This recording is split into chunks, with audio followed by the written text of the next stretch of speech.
الله وبركاته. ازيكم يا جماعة؟ اخباركم ايه؟ رب تكونوا جميعا بخير. اللهم صل وسلم وبارك على سيدنا محمد وعلى اله وصحبه اجمعين. اما بعد، قبل ما نرجع الكروت مننساش رقم الواتساب لأي استفسار او عشان يوصلك جديد شفرات والكروت برسالة خاصة على الواتس كل يوم. ونخرج مصر يحط كود الدولة ونرجع نخش سريعا كده في الفيديو عشان منطولش. هروح على الكروت ونروح اول حاجة واحنا في البي ار تيم. الكارت اللي تحت ده ترقوه لغاية ليفل 9، آخر كارت تحت ده ترقوه لغاية ليفل 9 وتقفوا، مترقيش أكتر من كده. تمام، يعني ليفل 9 وتقف على كده. طيب بالنسبة لبقية الكروت، بقية الكروت هنروح في السبيشال. عندنا الكارت الأولاني وهو الكارت ده، وده 150 ساعة ولا 150 ساعة، يعني 6 أيام وشوية. فاحنا معانا فرصة طبعا لسه 6 أيام، فاللي بيحاول يوصل للمليار أو الكلام ده كله عنده فرصة إن هو يوصل للمليار، ده لو هو معاه رصيد كفاية. تمام، كل الكروت اللي هقولكوا عليها دي اللي جاية، المليون يجيب 6000 رأي، المليون يجيب 6000 رأي، يعني نص مليون يجيب لك 3 رأي، ربع مليون يجيب لك مثلا 2000 وشوية رأي كده، يعني فاهم الفكرة؟ ده الكارت الأولاني. الكارت التاني وهو الكارت ده.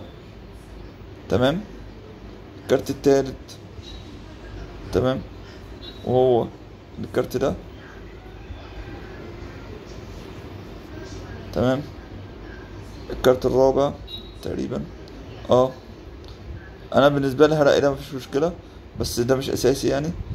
تمام، الكارت الرابع ده لا برضو خلاص، يعني ممكن هترقي دول، يعني الكروت الباقيه اللي انا هقولك عليها دي هترقيها لغايه الليفل اللي انا وقفت عليه ده.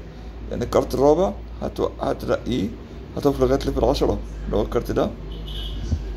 تمام، الكارت اللي بعده هتقف برضو لغايه ليفل 10 اللي هو الكارت ده. تمام، الكارت اللي بعده وهو الكارت اللي شغال تحت ده. تمام، هو لغايه دلوقتي على ليفل 12. انا معرفش كنت هرقي تاني ولا لا، بس ما اعتقدش ان انا هرقي تاني، ده اخره يعني. ممكن ما ترقوهوش، يعني ممكن الكارت الاخير ده ما ترقوهوش. تمام، بقى عندنا الكارت ده مليون وشويه، لا خلاص ما ترقيش. يبقى زي ما انا قلت لك اللي هي الكروت دي، الكارت ده وده. تمام، والباقي ده هترقيه للليفلات اللي انا قلت لك عليها دي. وبكده المهم ان الكروت دي ترقيها، لان دي هتعلي لك من الرصيد بتاعك في الساعه. ما تنسوش طبعا ان المفتاح ده مهم جدا. تمام، اللي فوق.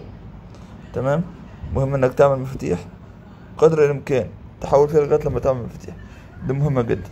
انت عندك البوت هيوزع بناء على الانشطه، بناء على الليفل. تمام، بتاعك بناء على الرصيد في الساعه. دول اهم 3 حاجات اهتم بيهم. سلام عليكم.